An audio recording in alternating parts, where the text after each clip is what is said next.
Hello, my listeners. This is another episode of Realities of Life. This is Reverend Meldis Bidwelt on stage with you this morning. Then with me, my co-host is Dr. Bidwelt Ekbelibe. This is another episode. In today's episode, we're going to treat the you owe me mindset. Let's be honest. Most of you watching me right now, you are believing that somebody owes you something. Maybe your parents, maybe your friends abroad, maybe your aunties, maybe your uncles, or the society itself.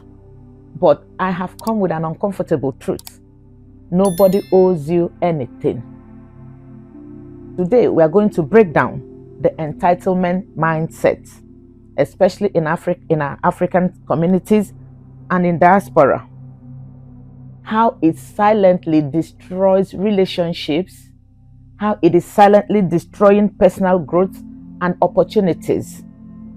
This is Realities of Life headquarters, and today we are telling ourselves the truth.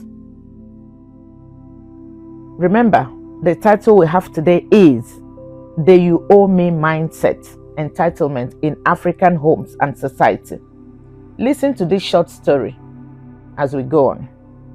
Landry moved to the UK as a student. Within 6 months of working 2 jobs, his phone never stopped ringing. Family members began asking for money, not occasionally, but constantly. When he couldn't send money 1 month, he was called selfish. He was called proud. He was called wicked. He later admitted he felt used, not supported. So, from this story you've now listened to, I'm going to ask my host some questions. Okay? Number 1, it goes like this. Why do many people feel entitled to another person's success, especially within African family structure? Yeah, thank you so much, Reverend Meldis. From the case study, Larry, we will begin to see something that reflects a common reality where success automatically creates financial expectations, from extended family, sometimes beyond reason. It's quite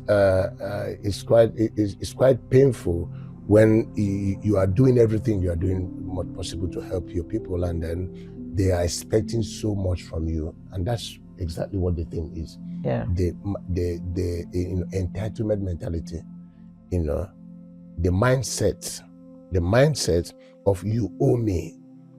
You're right. So going to your question, why do many people feel entitled to another person's success, especially within African family structures? Our structure in Africa is quite interesting. We are into this extended family system where, one person feels that he owes another a responsibility. We're not talking about the mother being responsible, the mother and the father, that's the parents being responsible for taking care of their children. But it comes to a time when the child grows, the child has to learn how to, stand out for himself or herself and begin to fend for himself or herself.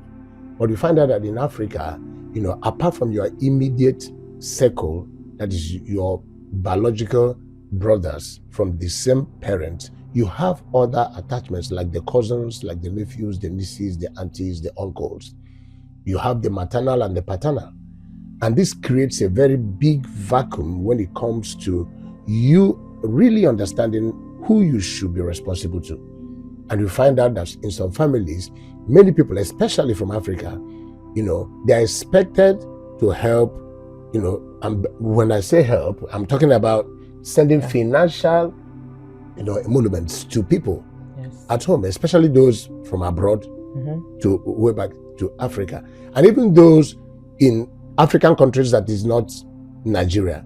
As long as you have traveled out of Nigeria, there's an expectancy, put on your neck. And that's why many people, move into a lot of, jobs that might not be good just to favor their extended family system. So in Africa, people depend on others so much and become entitled because of our nature, our culture, you understand, of extended family system. That's good. Yeah. Thank you so much, Dr. Bade. Well, the second question goes like this.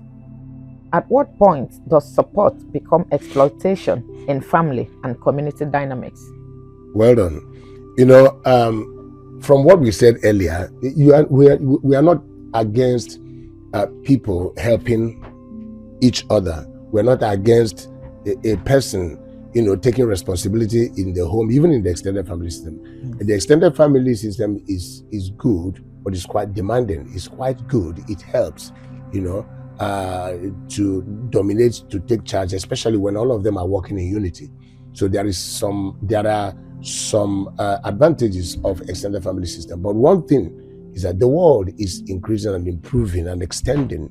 So we really need to begin to look inwards, you know, and then most of the loads that we carry are not necessarily the loads from our immediate families, but the loads from extended family. Yes. You understand? Yes. So to help is okay, but when you begin to expect so much from your sponsor, maybe a member of your family, or even any other person, then it has become exploitation. You are now exploiting the person. And then what most people do is that they begin to woo into your emotions. You begin to hear things like, oh, you need to help me. If you don't help me, God is going to bless me, so that someday you will need help, and then I will not be able to help you. No, that is not the truth. It's just a lie from the pit of hell. When God begins to bless one person, he also begins to bless another. And the blessing of one does not mean that the other is not being blessed. No. So, but the thing is that it's a cultural thing. It's like a genetical thing, that we always think that the blessing of one, you know, affects our own blessing. No. God is the God of everyone. Are you understanding this? Yes, sir. So it becomes exploitation in family and even in community dynamics when we begin to expect so much from people outside ourselves. Every person is unique. Every person has got skills, blessed. God gave to everyone a talent. If you go to the scriptures, there is a talent God has given to you. What you need to do is to source your own talent and then develop it. And when you do that, you will stop exploiting others. You will stop expecting so much from people.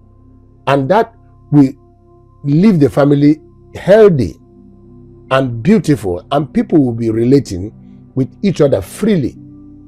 There is something that happens when you allow somebody to help you freely without you putting pressure, you know, on that person. So that's it. Thank you so much, sir.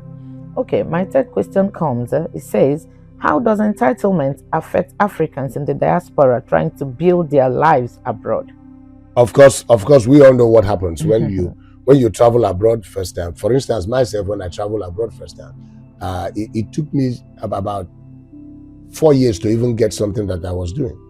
It was too hard and harsh that even people at home, my wife was pregnant at that time, and then gave birth, and then almost expected me to, you know, to be in Nigeria, you know, by doing everything that I used to do before. Now, coupled with that, my family also added to it, and my extended family, you know, added to it, and they created a lot of pressure on me, you know, that for those days there were no tech like making calls and then all those things, WhatsApp calls and whatever, you know. Those days it was fax, you know. So before one fax can get to you and you stand on the line to pick the fax, it takes you like a week.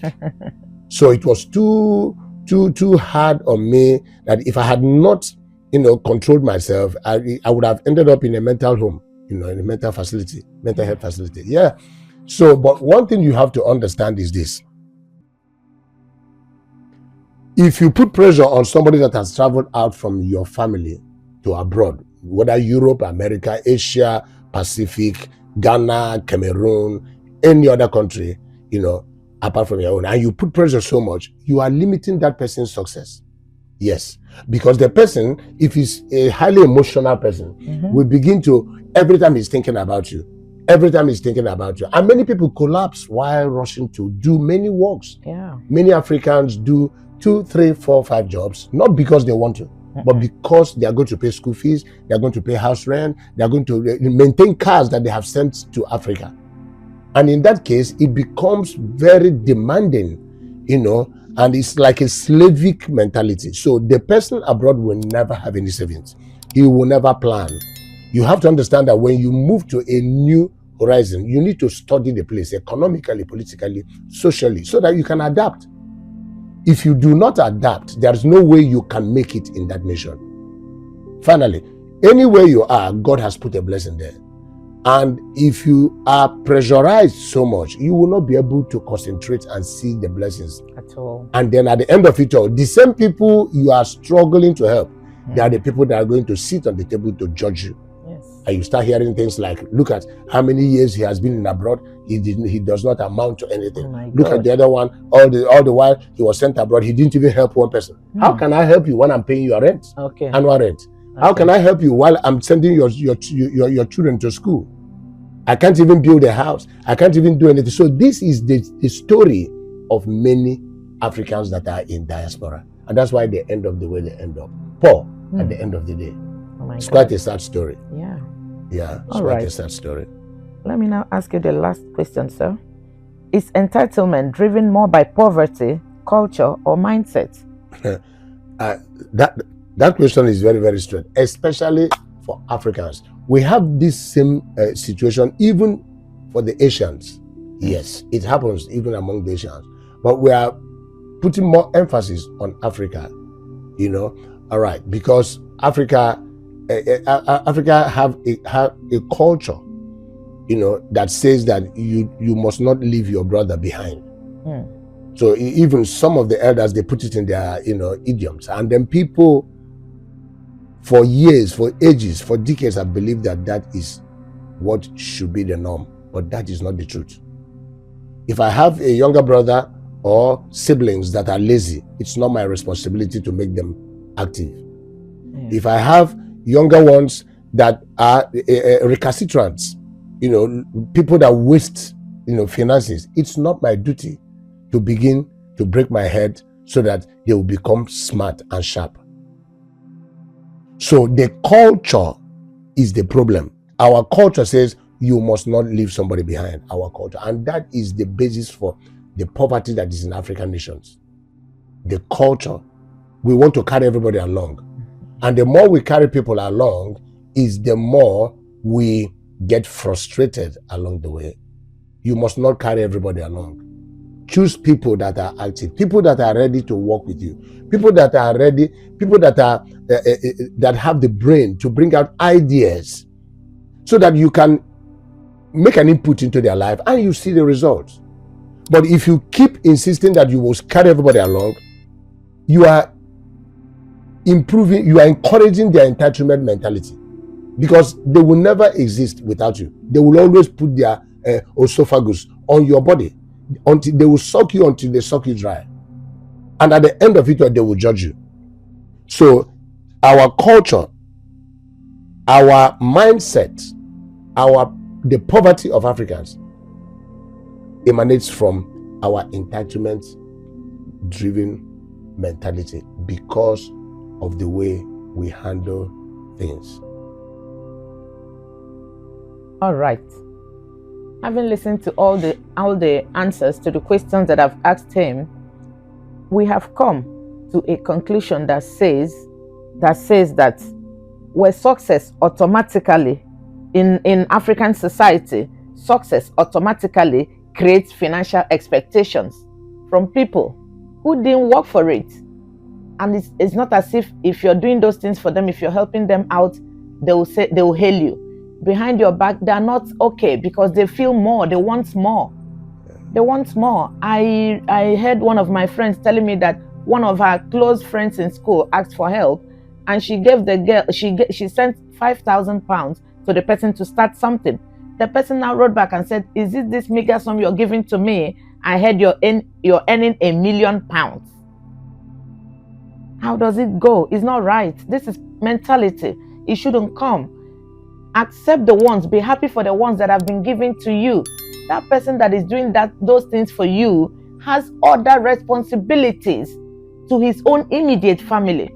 So the high time you out there start accepting with good heart the little that is being done for you, the better. It will make the person to do more for you. Okay? All right.